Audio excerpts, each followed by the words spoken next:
ಎಲ್ಲರಿಗೂ ನಮಸ್ಕಾರ. ಮತ್ತೊಂದು ವಿಡಿಯೋಗೆ ಸ್ವಾಗತ. ನಾನು ನಿಮ್ಮ ಡಾರ್ಲಿಂಗ್ ಧನು. ಇವತ್ತಿನೊಂದು ಪ್ರೋಮೋ ಅಪ್ಡೇಟ್ ಮಾಡಿದ್ದಾರೆ. ಈ ಪ್ರೋಮೋದಲ್ಲಿ ಕ್ಲಿಯರ್ ಕಟ್ ಆಗಿ ಗೊತ್ತಾಗ್ತಾ ಇದೆ, ನಮ್ಮ ಅಶ್ವಿನಿ ಮೇಡಮ್ ಅವರು ಅಳ್ತಾ ಇದ್ದಾರೆ, ಕಣ್ಣೀರ್ ಹಾಕ್ತಾ ಇದ್ದಾರೆ. ನಿನ್ನೆ ಎಪಿಸೋಡ್ ಅಲ್ಲಿ ನಮ್ಮ ಜಾಹ್ನವಿ ಅವರು ಅಳ್ತಾ ಇದ್ರು, ಈಗಿನ ಪ್ರೋಮೋದಲ್ಲಿ ಅಶ್ವಿನಿ ಗೌಡ ಅಳ್ತಾ ಇದ್ದಾರೆ. ಇದೆಲ್ಲ ನಾಟಕನ?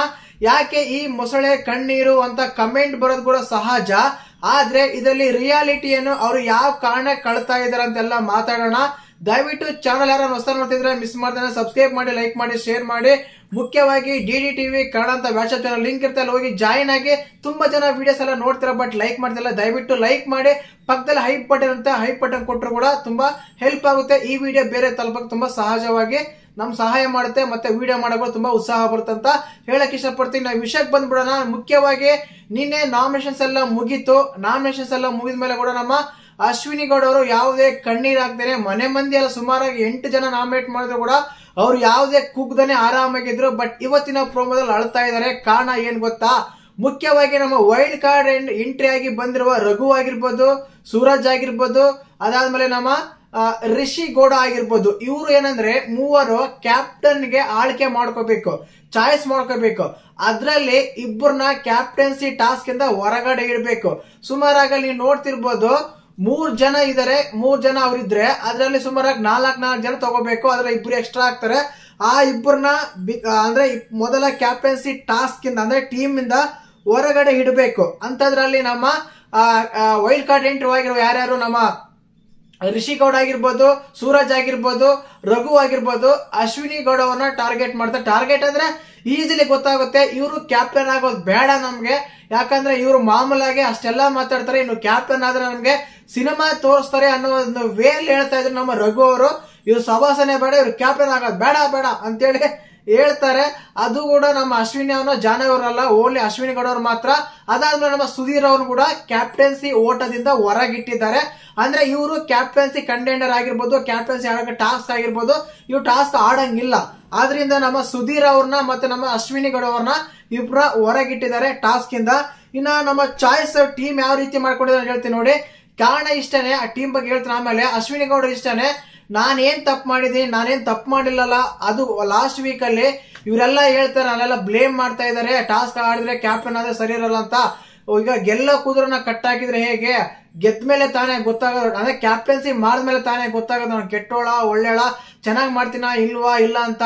ಇವ್ರನ್ನ ನೋಡಕ್ಕಿಂತ ಮುಂಚೆನೆ ಕ್ಯಾಪ್ಟನ್ ಬೇಡ ಅದು ಬೇಡ ಅಂತೆಲ್ಲ ಹೇಳಿದ್ದು ಯಾವ ರೀತಿಯ ಸಮಂಜಸ, ಯಾವ ರೀತಿ ಸರಿಯಾಗಿದೆ, ಯಾವ ರೀತಿ ಕರೆಕ್ಟ್ ಆಗಿದೆ ಅಂತ ಹೇಳಿ ಅವರು ಅವರಿನ ಮನಸ್ಸಿನ ಮಾತುಗಳಿಂದ ಹೊರಗಡೆ ಹಾಕೊಂಡು ನಮ್ಮ ಜಾಹ್ನವಿ ಅವ್ರ ಹತ್ರ ಅಳ್ತಾ ಇದಾರೆ. ಬಾತ್ರೂಮ್ ಹತ್ರ ಕೂಡ ಹೋಗಿ ಅಳ್ತಾ ಇದಾರೆ. ಅಂದ್ರೆ ತಪ್ಪು ಅಂದ್ರೆ ಇವರು ಮೊಸಳೆ ಕಣ್ಣೀರ ಇನ್ನೊಂದು ಅಂತೆಲ್ಲ ಅಲ್ಲ, ಖಂಡಿತವಾಗ್ಲೂ ಮನಸ್ಸಲ್ಲಿ ಫೀಲ್ ಬಂದೇ ಬರುತ್ತೆ. ಯಾಕಂದ್ರೆ ಇವ್ರು ಕ್ಯಾಪ್ಟನ್ ಆಗೋದೇ ಬೇಡ, ಇವ್ರು ಕ್ಯಾಪ್ಟನ್ ಇಂದ ದೂರ ಇರಬೇಕು. ಇವರೊಂಥರ ಡಿಗ್ನಿಟಿ ಮೇಂಟೈನ್ ಮಾಡ್ತಾರೆ, ಇವರೊಂಥರ ರೂಲ್ಸ್ ಮಾಡ್ತಾರೆ, ಇವ್ರು ಸರಿ ಇಲ್ಲ ಅಂತ ಅಲ್ಲ ಹೇಳಿದಾಗ ಕಂಪಲ್ಸರಿ ನಮ್ಗೆ ಆಗ್ಲಿ ನಿಮ್ಗೆ ಆಗ್ಲಿ ಕಣ್ಣಿಗೆ ಬರೋದು ಸಹಜ. ಅದು ಅವರು ಮನಸ್ಸಲ್ಲೂ ಬಂದಿದೆ. ಯಾಕಂದ್ರೆ ಕ್ಯಾಪ್ಟನ್ಸಿ ಊಟದಿಂದ ಹೊರಗಿಟ್ರೆ ಅಂದ್ರೆ ಅವರು ಆಡಿನ ಮಾತುಗಳು ಇರ್ತಾವಲ್ಲ, ಅಶ್ವಿನಿ ಮೇಡಮ್ ಅವ್ರು ಬೇಡ, ಇವ್ರು ಸರಿ ಇಲ್ಲ, ರೂಲ್ಸ್ ಓಡ್ತಾರೆ, ಸಿನಿಮಾ ತೋರಿಸ್ತಾರೆ, ಹಾಗೆ ಹೀಗೆ ಇವ್ರು ಹಂಗೆ ಹಿಂಗೆ ಅಂತೆಲ್ಲ ಹೇಳಿದಾಗ ಕಂಪಲ್ಸರಿ ಎಲ್ಲರಿಗೂ ಮನಸ್ಸು ನೋವಾಗುತ್ತೆ, ಅದು ಕಣ್ಣೀರು ಬಂದಿದೆ. ಅದು ಸಹಜ ಕೂಡ, ತಪ್ಪಿಲ್ಲ. ಇಲ್ಲಿ ಮುಖ್ಯವಾಗಿ ಏನಂದ್ರೆ ಇಲ್ಲಿ ಟೀಮ್ ಅಂತ ಬಂದಾಗ 3 ಜನ ಇರ್ತಾರಲ್ಲ, 4 ಜನ ಚಾಯ್ಸ್ ಮಾಡ್ಕೋಬೇಕು. ಅದು ಕೂಡ ಹೇಳ್ಬಿಡ್ತೀನಿ ನೋಡಿ, ಯಾರನ್ನೆಲ್ಲ ಯಾರು ಚಾಯ್ಸ್ ಮಾಡ್ಕೊಂಡಿದ್ದಾರೆ, ಯಾವ ಟೀಮ್ ಸ್ಟ್ರಾಂಗ್ ಆಗಿದೆ ಅಂತ. ಈ ಪ್ರೋಮೋದಲ್ಲಿ ಬಂದಿಲ್ಲ, ಬಟ್ ಅಪ್ಡೇಟ್ ರೂಮರ್ ಬಜ್ಜೆ ಏನೋ ಒಂದು ಅನ್ಕೊಳ್ಳಿ, ಅದು ಹೇಳ್ತಾ ಇದೀನಿ. ಮುಖ್ಯವಾಗಿ ರಿಷಾ ಟೀಮ್ ಏನಂದ್ರೆ, ರಿಷಾ ಟೀಮ್ ಅಲ್ಲಿ ಗಿಲ್ಲಿ, ಕಾವ್ಯ, ಚಂದ್ರಪ್ರಭಾ, ಧ್ರುವ ಈ ಟೀಮ್ ಸಪರೇಟ್ ಇದೆ. ಇನ್ಕ್ಲೂಡಿಂಗ್ ಕ್ಯಾಪ್ಟನ್ 5 ಮೆಂಬರ್ಸ್ ಇದ್ದಾರೆ. 5 ಮೆಂಬರ್ಸ್ ಟೋಟಲ್ 17 ಮೆಂಬರ್ಸ್ ಇದ್ದಾರೆ. 17 ಮೆಂಬರ್ಸ್ ಅಲ್ಲಿ ಸುಧೀರ್ ಅವರು, ಅಶ್ವಿನಿ ಗೌಡ ಟಾಸ್ಕ್ ಆಡ್ತಾ ಇಲ್ಲ. ಇನ್ನು 3 ಟೀಮ್ಸ್ 5 ಮೆಂಬರ್ಸ್ ಆಡ್ತಾ ಇದ್ದಾರೆ. ಅದರಲ್ಲಿ ಮೊದಲನೇ ಕ್ಯಾಪ್ಟನ್ ರಿಷಾ, ಅದರಲ್ಲಿ ಗಿಲ್ಲಿ, ಕಾವ್ಯ, ಚಂದ್ರಪ್ರಭಾ, ಧ್ರುವ ಈ ಟೀಮ್ ಸಪರೇಟ್ ಇದೆ. ಇನ್ನು ಅದಾದ್ಮೇಲೆ ಟೀಮ್ ರಘು ಟೀಮ್ ಯಾವ ರೀತಿ ಇದೆ ಅಂದ್ರೆ, ಜಾಹ್ನವಿ, ಸ್ಪಂದನ, ಧನುಷ, ಮಲ್ಲಮ್ಮ ಈ ಟೀಮ್ ಇದೆ. ಇನ್ನು ಅದಾದ್ಮೇಲೆ ಸೂರಜ್ ಟೀಮ್ ಯಾವ ರೀತಿ ಇದೆ ಅಂದ್ರೆ, ರಾಸಿಕಾ, ಅಭಿಷೇಕ್, ರಕ್ಷಿತಾ, ಮಾಳು ಈ ಟೀಮ್ ಸ್ಟ್ರಾಂಗ್ ಆಗಿದೆ ಅಂತ ಹೇಳ್ಬೋದು. ಯಾಕಂದ್ರೆ ಅಲ್ಲಿ ಅಭಿಷೇಕ್ ಆಡ್ತಾರೆ, ಮಾಳು ಆಡ್ತಾರೆ, ಸೂರಜ್ ಆಡ್ತಾರೆ, ಈ 3 ಜನ ಟಾಸ್ಕ್ ಆಡ್ತಾರೆ. ನಮ್ಮ ರಕ್ಷಿತಾ, ರಾಸಿಕಾ ಕೂಡ ತುಂಬಾ ಸ್ಟ್ರಾಂಗ್ ಇದೆ ಟಾಸ್ಕ್ ಆಡೋದ್ರಲ್ಲಿ. ಈ ರೀತಿ ಇದೆ. ಈ 3 ಟೀಮ್ ಸಪರೇಟ್ ಆಗಿದೆ. ಅಪ್ಡೇಟ್ ಒಂದು ಬೇಗನೆ ಸಿಗುತ್ತೆ. ದಯವಿಟ್ಟು ನಾನು ನಿಮ್ಗೆ ಅಪ್ಡೇಟ್ ಮಾಡ್ತೀನಿ, ಚಾನಲ್ ಸಬ್ಸ್ಕ್ರೈಬ್ ಮಾಡ್ಕೊಳ್ಳಿ.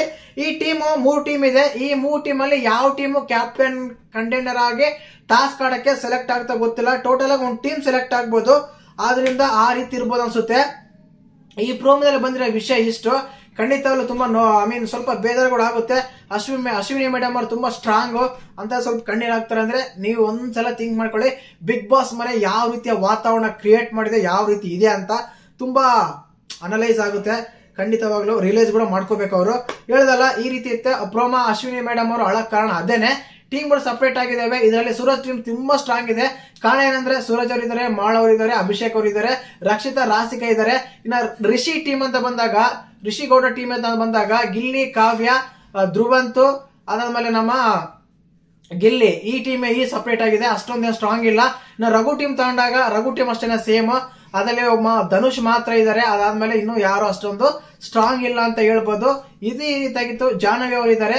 ಇನ್ನು ಈ ಟಾಸ್ಕ್ ಗಳಿಗೆ ಟಾಸ್ಕ್ ಮಾಸ್ಟರ್ ಅಂದ್ರೆ ಏನಂತಾರೆ ಉಸ್ತುವಾರಿಗಳಾಗಿ ಸುಧೀರ್ ಅವರು ಮತ್ತು ನಮ್ಮ ಅಶ್ವಿನಿ ಅವರು ಮಾಡುವ ಸಾಧ್ಯತೆ ಇದೆ ಅಂತ ಹೇಳ್ಬೋದು. ಯಾಕಂದ್ರೆ ಅವ್ರು ಟಾಸ್ಕ್ ಚಾನ್ಸ್ ಕೊಟ್ಟಿಲ್ಲ, ಆದ್ರಿಂದ ಅವರು ಉಸ್ತುವಾರಿಗಳು ಮಾಡ್ತಾರೆ. ಜಾಹ್ನವಿ ಅವರಿಗೆ ಫೇವರ್ ಮಾಡ್ತಾರ ಈ ವಾರ ಕೂಡ. ನೋಡೋಣ ಯಾವ ರೀತಿ ಆಗುತ್ತಂತ. ಇದು ಒಂದು ಪ್ರೋಮೋ ಅಪ್ಡೇಟ್ ಆಗಿರ್ಬೋದು, ಪ್ರೋಮೋ ರಿವ್ಯೂ ಆಗಿರ್ಬೋದು. ದಯವಿಟ್ಟು ಇಂಥ ಅಪ್ಡೇಟ್ಗಳಿಗೆ ಚಾನಲ್ ಸಬ್ಸ್ಕ್ರೈಬ್ ಮಾಡ್ಕೊಳ್ಳಿ, ಲೈಕ್ ಮಾಡಿ, ಶೇರ್ ಮಾಡಿ. ಜೈ ಹಿಂದ್, ಜೈ ಕರ್ನಾಟಕ ಮಾತೆ.